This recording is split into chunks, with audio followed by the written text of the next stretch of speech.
Kung mag-open siya. Yan, nag-open na.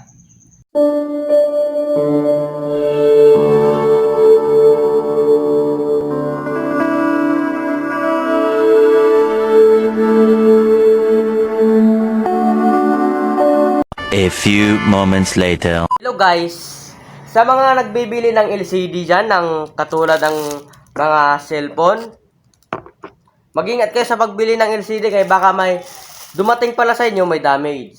Buksan natin yan.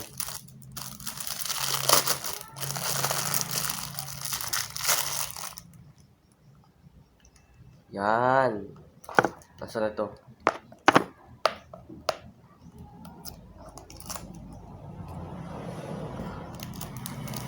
Ito na pala yung kanyang LCD. Kasi, ang pag ingat-ingatan kasi niya sa pag-order ng ganito. Yan, tignan nyo may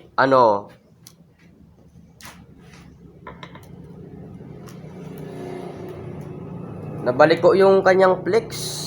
Yun yung pinaka-ingatan natin. Tapos, padikitan natin yan ng double-sided. Padikitan natin yan ng double-sided. Yan. Ito na, ididikit natin dito.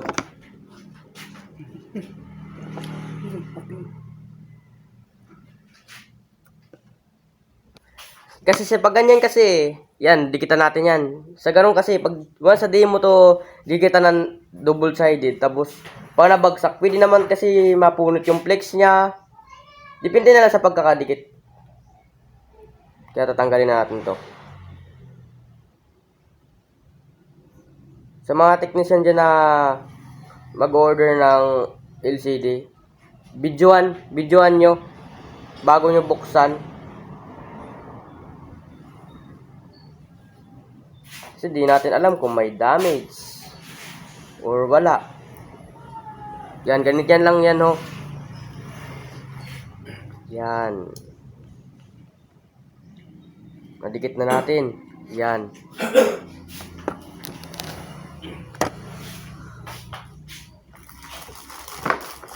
Tapos, yung na pala niya, yung LCD niya, yan o, umitim niya sa taas. Wala na yan, umitim na. Yung camera niya. Yan o, umitim na sa taas o. Paralitan na talaga ng LCD. Yan o. Sige. A few moments later. A few minutes later. A few inches later. Sisimulan ko na sa baklasin. Yan. Sisimulan ko na sa babaklasin. Bago pa man kayo magbaklas ng cellphone ng mga CP, yan, siguraduhin, power off nyo muna yan. Kasi once na nagsalpa kayo ng LCD, pwede kasi yan magkaka-short circuit eh. Halimbawa, yung kanyang backlight diode. Once na nagka-short circuit yan, kasi ganito kasi yan eh, yung flex niya oh. Magdidikit ito. Parang metal niya.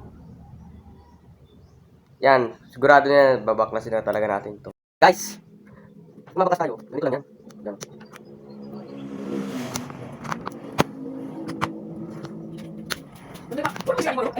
Ayan, buksan lang ito. Ilisin natin yung kanyang panibagong LCD. I-alas ko na natin siya.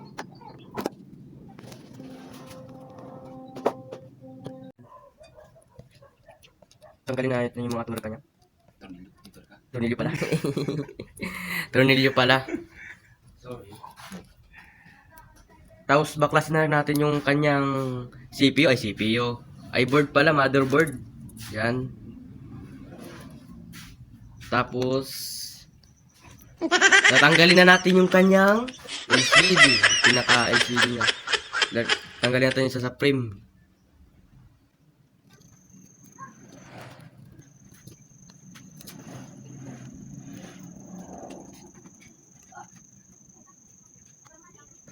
Ayan guys. Kukunin natin yung kanyang mga dikit. Tanggalin natin, hindi kukunin. Yan. Tanggalin natin yung mga dikit sa LCD niya, kanyang frame. Yan. Para mapit ng maayos. Sure ko na nakasok na sa iba. Kung makaparepair kayo ng cellphone guys dito sa akin. Yan, tanggalin natin yung kanyang mga dikit. Ang pila dito yung 600 na blue. Yan. At i-delete natin yung kanyang pinaka LCD. Dito ulit tayong mag-una mag-delete dito sa kanyang frame bago sa LCD. Kasi pwede ma-damage eh. Ganun. Kita natin yan.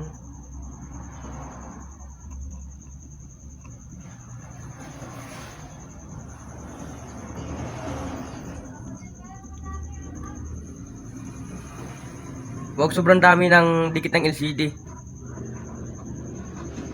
Sakto lang yan. Once na madami yung dikit ng LCD, pwede kasi masira yung LCD. Yung mag-yellow-yellow sa gilid. Ganun lang yan magdikit. Dapat dito magdikit ka sa taas. Kaunti lang dapat dinidikit dito sa taas, baka malagyan yung camera. Tapos lalabo. Yun.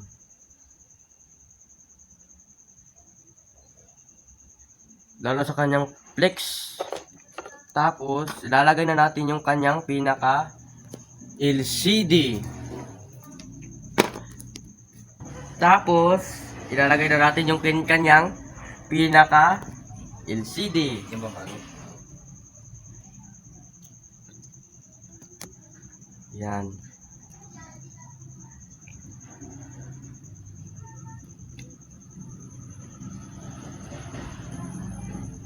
Ilagay na natin siya.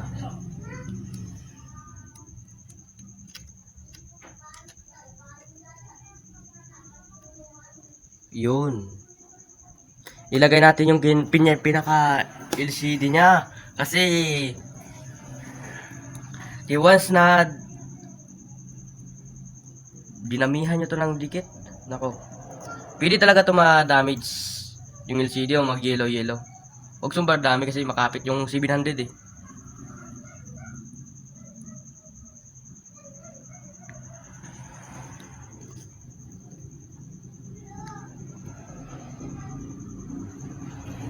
Ayan. At ilalagay na natin yung kanya pinaka motherboard. Ito na, nilagay siguro to sa bigas, nagmuis. Kaya ganito yun, ganito yun. Nabasa yung cellphone, wag ilalagay sa bigas kasi magmumuis kasi yan. Yung bigas eh, papasok yan sa loob.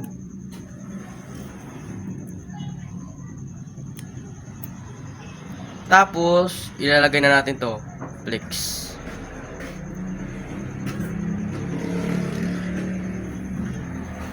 At ilalagay na natin yung kanya pinaka LCD connector. Yan. Ganun lang yan.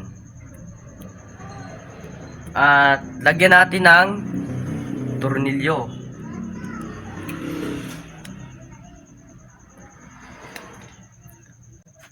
Sa mga technician dyan, kung mag-order kayo ng mga LCD, videohan nyo muna bago nyo buksan. Kasi iba sa binuksan nyo na bago nyo binudyohan, nako, baka di na yung makibalik.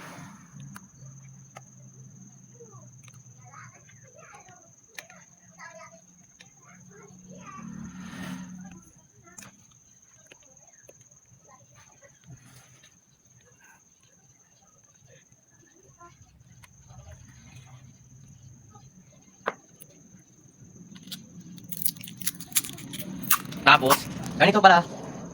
Ganyan, didikitan na natin yan. Flex niya, flex. Yan. Kahit madikitan pa yung flex niya. Char.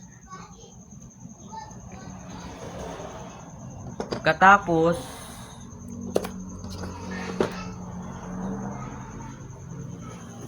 ilagay na natin yung kanyang battery connector. Magdidikit kayo dapat sa frame, huwag sa LCD. Huwag sobra dami kasi didikit naman yan eh.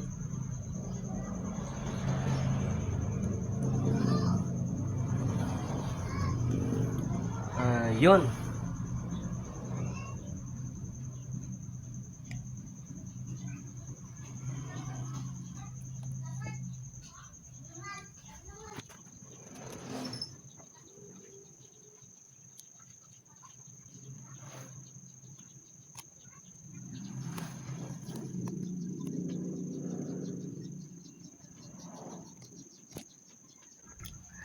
Ayan na, guys. Naikabit na natin yung kanyang LCD. Napadikitan na pala natin yung kanyang frame. At ilalagay na natin yung kanyang back cover. At ilagay natin yung kanyang SIM card holder.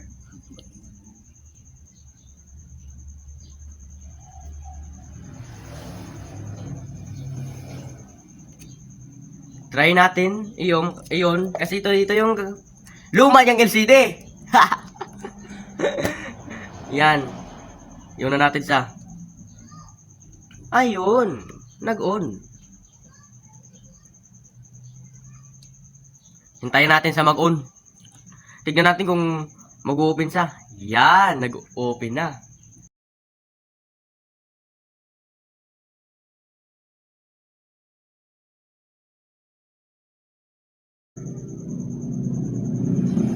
Ito pala ay Oppo A37 old model. Sa ganito kasi, kung magtitesting kayo ng cellphone, dapat pag ganito, wag pa ganito. Wag pa ganito. Kundi iganito mo muna. Yan. Try natin kung magta-touch. Magta-touch na siya.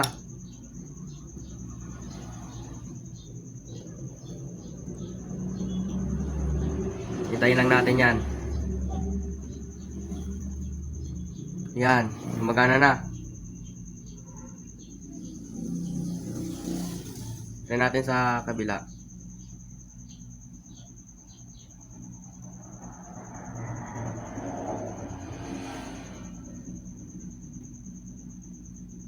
Ayan na, gumagana na siya. Yan, gumagana na yung kanyang camera. Yun. Ganito sa mga baguhan na LCD. Bago pa lang yung LCD. Try natin. Kung okay ba? Okay. Once na umi-stop yan, may parts na hindi na-touch. Yun. Dapat hindi yan umi-stop. Yan. Okay siya. Try natin. Picturean yung una niyang LCD. Ayan. Camera. Oh, malinaw na siya. Picture natin. Naikuha. Yon. Try natin yung brightness. Gumagana naman yung brightness. Okay na siya. Babalikin natin to sa may-ari. Salamat sa panonood, guys. Salamat. Oh, sige. Okay. Yan. Okay na yung unit niya. At ito na yung lumang LCD. Iitim na kasi yan sa taas eh. Kasi iwan ko kung ano ba yan. Naipit ba yan o wala. Now and then I think of all the times you screwed me over. Part of me believing it was always something that I'd done.